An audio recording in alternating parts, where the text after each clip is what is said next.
There's a story about a hiker who wasn't much of a planner. One day he decided that he wanted to hike across a desert. He gathered all of his hiking gear and drove out to the edge of the desert. And right before he was about to start his hike, he realized he didn't know how large the desert was. Remember, he wasn't much of a planner. He saw an old man who lived right on the edge of the desert. So he walked over to the old man and he said, excuse me, sir. How long do you think it's gonna take to cross this desert? The old man just looked at him. So the hiker asked a second time. Sorry, you must not have heard me. How long do you think it's gonna take me to cross this desert? Still, the old man stared without saying a word. The hiker decided to forget the old man and set out into the desert without any information. He took his first step into the desert. The hiker looked back confused and said, "Bro, why didn't you answer me?" And that's when the old man responded, "Well, because I had to see how fast you were walking." There are certain things that we can only understand by doing them. And some answers we can only find on the way. The old man could only know how long it would take the hiker to cross the desert when he knew how fast the hiker was gonna walk. So, the last few weeks we've been in a series about connecting with God. We've talked about how we were made to know God, and that's why we're here, right? And there are so many ways that we can connect with God. There are invitations to know God hidden in our everyday life.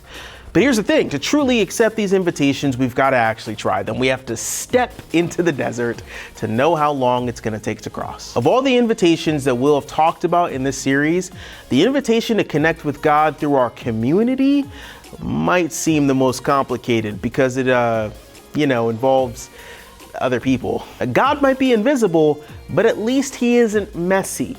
People are real messy sometimes. And yet the tension is that despite the fact that other people come with so much baggage and drama and conflict, we definitely get lonely without them. How can you build a healthy community if you feel lonely? I mean, isn't it just easier to go it alone? And the thing is, some of you have tried to just go it alone. Since people are messy, you just kind of subjected yourself to isolation in one way or another. Even when you do hang out with people or engage in friendships, you kind of keep them at an arm's distance. You put up walls, you build your friendships in such a way that you can technically scratch the itch of loneliness, but still protect yourself from any real vulnerability. You've refused to step out into the desert. And I get that, I do. It makes sense, and it's human, but I just wonder if when we do that, we're cutting ourselves off for something pretty great that God's inviting us into. There's a story in the book of Mark where we can see the power of a healthy community. And in that story, we can learn what to look for in order to build one. When Jesus first started his ministry, he gained a really big following really fast. And it makes sense that he did. I mean, if you heard there was a guy in your town healing diseases, giving out free food, you'd probably want to follow him around too. One day, Jesus was sitting in a house teaching his disciples. And when people heard that he was there, everyone went to go hear what he had to say. And it turned into what seems to be the most crowded house party ever. Mark tells us that so many people came to hear Jesus that no one else could fit inside the house. So they started gathering around the house just to hear what Jesus was saying. There's a group of 5 friends who came to the house. They came to Jesus for a very specific reason. One of them was paralyzed, and the other 4 were carrying him to Jesus to be healed. But there was a problem. They weren't able to reach Jesus because there were too many people. But these 4 people cared so deeply about their paralyzed friend, they came up with a plan. Mark tells us about it in Mark 2, starting in verse 4. And when they could not get near Jesus because of the crowd, they removed the roof above him. And when they had made an opening, they let down the bed on which the paralytic lay. These friends were determined to do whatever they could possibly do to bring their friend to Jesus, even if it meant climbing on top of a roof and digging through it. These guys cared more about the well-being of their friend than they cared about their own social standing, because this was rude. Seeing the faith of the paralyzed man's friends, Jesus did this. Verse 5. And when Jesus saw their faith, he said to the paralytic, "Son, your sins are forgiven." But that you may know that the Son of Man has authority on earth to forgive sins, he said to the paralytic, "I say to you, rise, pick up your bed, and go home."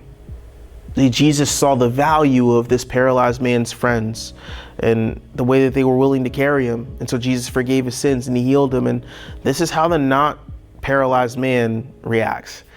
Verse 12. And he rose and immediately picked up his bed and he went out before them all, so that they were all amazed and glorified, saying, "We never saw anything like this." Paralyzed man, who was no longer paralyzed, had his life changed forever, all because he had good friends. And not only that, but the transformed life of the now not paralyzed man caused others to see and glorify God. Others got to experience the beauty of God because of the love between these 5 friends. That is the power of community. A healthy community can change our lives and consequently the lives of everyone we come into contact with. So, you want to connect with God? Prioritize finding great friends.